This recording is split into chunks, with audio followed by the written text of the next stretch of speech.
ഞങ്ങൾ പെരുന്നാൾ വിശേഷം കണ്ടല്ലോ, രാവിലെ തന്നെ വൈനുവിനെ കുളിപ്പിച്ച് റെഡിയാക്കി നിർത്തി. അവനോട് ഒറ്റയ്ക്ക് കളിക്കാനൊക്കെ പറഞ്ഞ് സെറ്റാക്കി പറഞ്ഞയച്ച്. അപ്പോൾ നല്ല കുട്ടിയായിട്ട് കളിക്കാമെന്നൊക്കെ പറഞ്ഞ്, എന്നാലേ എനിക്ക് എൻ്റെ പണികളിലോട്ട് ചെയ്യാൻ പറ്റുള്ളൂ. അപ്പോൾ ഇന്ന് പെരുന്നാളായതുകൊണ്ട് ഇന്നലെ ആയിട്ട് ചിക്കൻ കൊണ്ടുവന്നിട്ടുണ്ടായിരുന്നു ബിരിയാണി വയ്ക്കാൻ വേണ്ടിയിട്ട്. അപ്പോൾ ഇന്ന് പെരുന്നാൾ സ്പെഷ്യൽ ചിക്കൻ ബിരിയാണിയാണ്. അപ്പോൾ നോർമൽ ചിക്കൻ ബിരിയാണി ഉണ്ടാക്കുന്ന പോലെ തന്നെയാണ് ഉണ്ടാക്കിയത്. പക്ഷേ ബസ്മതി റൈസാണ് ഇപ്രാവശ്യം യൂസ് ചെയ്തിട്ടുണ്ടായിരുന്നത്.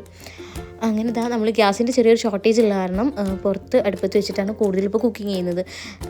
ഗ്യാസ് കഴിഞ്ഞ് നമ്മൾ ലാസ്റ്റ് എങ്ങനെ ലോക്ക് ആയാലോ എന്ന് കരുതിയിട്ട് നമ്മളിപ്പോൾ കൂടുതലും പുറത്ത് വെച്ചിട്ടാണ് അങ്ങനെ ബിരിയാണിയും ഇന്ന് പുറത്ത് വെച്ചിട്ടാണ് നമ്മൾ ദമ്മിട്ടതൊക്കെ. പിന്നെ നന്ദു വന്നിട്ടുണ്ടായിരുന്നു പെരുന്നാളൊക്കെ ഇല്ല. അപ്പോൾ അവൾ നാട്ടിലുണ്ട്. അപ്പോൾ അവളോട് ഞാൻ വരാൻ പറഞ്ഞിട്ട് അങ്ങനെ അവളും നമ്മുടെ കൂടെ നിന്നുണ്ടായിരുന്നു. അങ്ങനെ എല്ലാവർക്കും ബിരിയാണിയൊക്കെ ഇഷ്ടമായി എന്ന് പറഞ്ഞ് എല്ലാവരും കഴിച്ച്.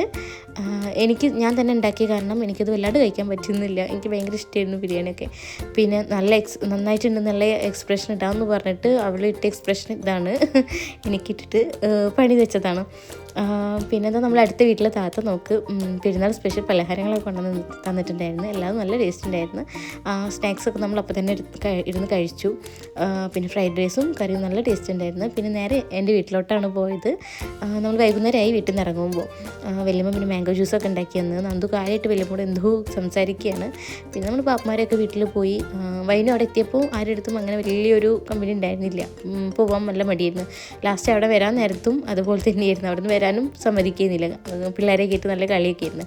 പിന്നെ നന്ദുവിന് അവിടെ വഴിയിൽ ഇറക്കി കൊടുത്ത് അവൾ മാമിൻ്റെ അടുക്കാൻ പോകുന്നത്. അപ്പോൾ അവളങ്ങനെ പോകാമെന്ന് പറഞ്ഞിട്ട് പിന്നെ നമ്മൾ കർമ്മയിലൊന്ന് കറങ്ങി നേരെ കൺട്രിപ്പങ്കാവിൽ പോയി വെടിക്കെട്ട് കണ്ട് അങ്ങനെ നേരെ വീട്ടിലോട്ട് പോയി. അപ്പോൾ അത്രയേ ഉള്ളൂ.